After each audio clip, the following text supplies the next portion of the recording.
I want to put some mud flaps on my Tacoma. This is a 2025 fourth generation, and there's a few reasons I want to do it. So some people were talking about with their fourth generation Tacoma, rocks were kicking up and hitting around this area and chipping. You know, obviously down here you have a little bit of thicker paint and clear coat to protect against the rock chips. But a lot of people were complaining that this panel was getting chipped up by rocks when they drove. And you can see from, I guess the dealer installed this, it's like this little plastic guard here, and this plastic, I think this is PPF or something, I'm not exactly sure, but you can see that it's placed back here to kind of protect from rock chips, right? You can tell, especially because it's white, you know, this was recently cleaned, but you could see where, you know, the wheel is kicking up dirt. Of course, it's not a big deal, but you know, if it's going to kick up rocks, it's going to chip, and I want to keep the vehicle nice for, you know, a little bit. A couple chips over time are not going to be the worst, but you know, I want to try to protect it a little bit. Here you got that little plastic down here too, and then yeah, you can kind of see where the dirt is on here, where it's getting kicked up, and especially on the back too, where we'd put the mud flap, you could see where it's kicking up dirt. Like I said, I just cleaned this the other day. But you know, one of the main reasons that made me think, okay, I want to get these mud flaps. Well, first off, you know, winter's coming up. When the ground is a slushy mess, it's going to cake the side of the doors, and having mud flaps on there is really going to help prevent that. But just recently, there was a dead deer on the road. It was dark out. It was a dead deer just laying right in the front, and I tried to avoid it last second, but I tried to go over the deer, have it go underneath because it was laying flat. And for the most part, I managed to go right over it, except my wheel must have caught on this side. My wheel must have just caught a leg or something sticking out, because I got to work and the whole side of the truck was just blood splatter, like big blood splatter going all the way up. I was like, Jesus. And I tried to clean most of it off, and tire had some blood on it, but yeah, the whole truck had tons of blood splatter on it. And I figured, hey, you know, mud flaps would have really prevented a lot of that blood splatter from coming up. So it can be useful, or if you're driving on gravel roads, dirt roads, it'll help stop kicking rocks up. And of course, these are still just the stock tires that come on the SR5, which are the open country highway tires. So if I throw on some all-terrain tires on here, it's really going to start slinging rocks, and I'll definitely want that protection. So we got some mud flaps today. It's from a company called RokBlokz, and part of the reason I really wanted to make this video is because, well, just to show the process, but also the SR5 has a little bit different wheel arches.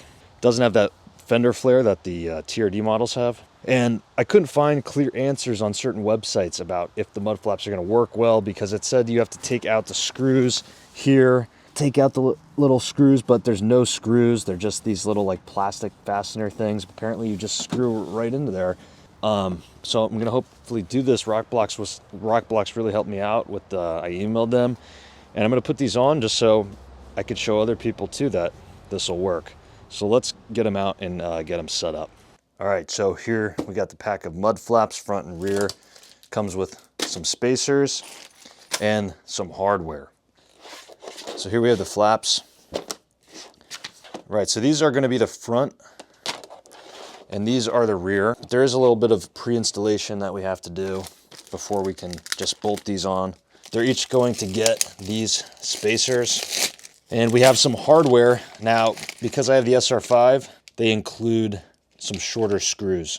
They said the SR5 might require, and the SR5 and SR might require the shorter screws to fit. Now, if you get these, I recommend following the instructions, but I'm just briefly going over how I'm setting these up. For the front, you get this spacer, and you have the etched side. You're putting these nuts into the etched side first. There's 3 of them, right? And then we're putting them on, again, the etched side here, lining them up with the mud flap. We're going to turn it over, and these little small screws we're going to put in to secure this little spacer. And then we just tighten these down. Right, now that's ready to go. And then we do it to the other side as well. And then we get to the rear. It's again the same thing. You get 2 of these nuts, push them in on the etched side.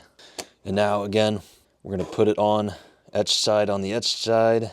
So these holes all line up. And then we're flipping that over and securing it with these screws. And then we'll tighten that down. So that's ready to go. We got it for the other side as well. Those are the rear. Those are the 2 fronts. Now we're ready to install onto the vehicle. All right, so I got this side on. I just wanted to make sure I could get it on right, and I'm going to show you the installation on the other side. So you get these screw packs for the front. If you have the SR5, you have to let them know, at least the RokBlokz, and they send you 4 shorter screws. Now, they didn't specify which exact hole that the short screws went in, but I just kind of figured it would be the top hole, and it seemed to work fine. And here's the rear screws with washers, and you get some spacers here and there. And guys, listen, this is not a tutorial. If you're gonna buy these, or from any other company, this is from RokBlokz, so I'll speak to them. This is not a tutorial. They have tutorials that you can look up on their YouTube. They have a PDF document. If you buy one, they'll include the instructions on a QR code you can look up. I would recommend following those instructions because they're actually real instructions. I'm simply just putting them on in practice, showing them in practice, showing that they work with the SR5, because this is the question I had, and I'm sure other people have the same question. Do not think this is some sort of tutorial, because it's not. I'm not saying don't follow what I'm doing. You might not be able to see it super well. This is much easier if you were to take the wheel off. Now, you don't have to, but you definitely could take the wheel off and have much more room. I don't think it's really necessary unless you don't have the right tools to get in here. But on the bottom 2, you just use a screw and a washer. On the top 2, you use a screw washer and a spacer between the fender and the hole. And on this top screw hole, I'm actually, again, using the same spacer and washer, except this time I'm using the screws they included with the SR5.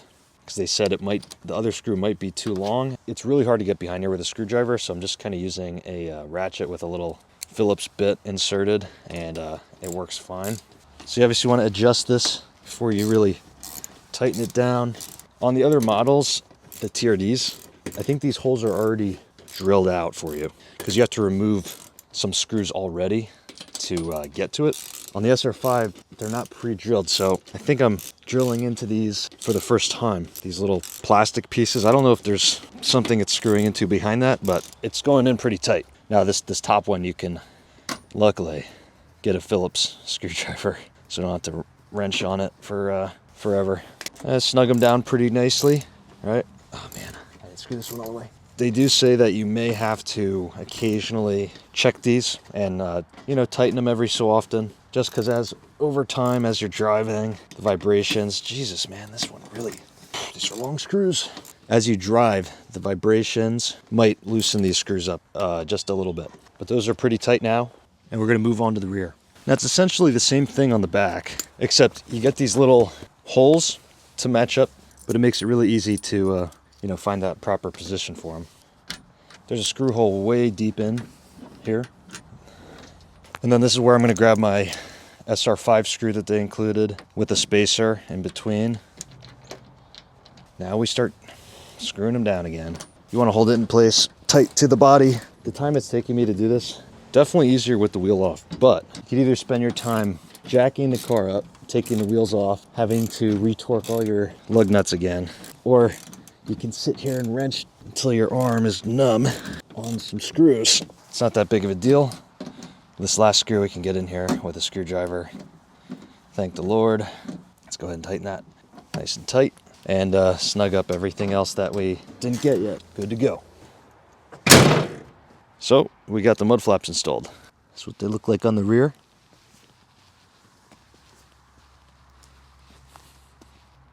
Front. So you can see they stick out a little bit past the wheels. If you have larger tires or different wheels that stand out a little bit more, it should cover it.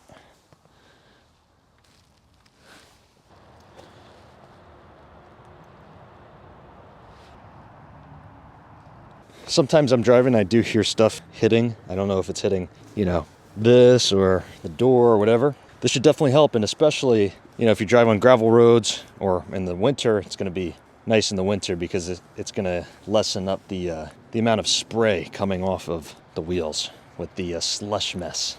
I'm hoping somebody watching this, I really hope somebody watching this right now has the SR5 and really wants to get mud flaps, because that's the position I was in, and I had to do a lot of research and reaching out to people because I want to make sure it works perfect, you know? Let me know if you have the SR5 and you're looking for mud flaps. Did I help you? Because these are, they work good. These work good. They're RokBlokz. I think they cost me around 170 bucks. Look, I'm not sponsored by them. I didn't, you know, ask them to send me them for a video or anything. I literally went out and bought these because I wanted some mud flaps, and it seemed like these were pretty good. At least people said good stuff about them. And you know what I really like? I was also looking at the WeatherTechs. They make mud flaps, obviously. And the thing about the WeatherTechs, there's two reasons why I was drawn more to this one by RokBlokz, or this style. So the WeatherTech are actually, they look like hard plastic. These have some give to them. Like, these are hard plastic too, but you can see that they can bend, right? And you have some leeway. So if you end up backing into an obstacle or something, you know, it can bend like this.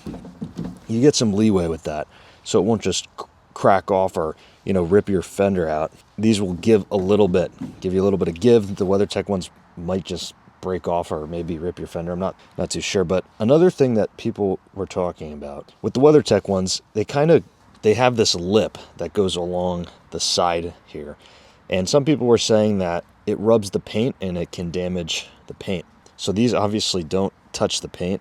Those two reasons made me look into these RokBlokz instead of the WeatherTechs. And with here too, you know, you could see the amount of give. So I hope someone got some help out of this video. Let me know, right? Let me know if you had the SR5 and you wanted to know if mud flaps work, because these work without the fender flares. Just, you need to ask them to send you the SR5 screws. It's just 4 shorter screws.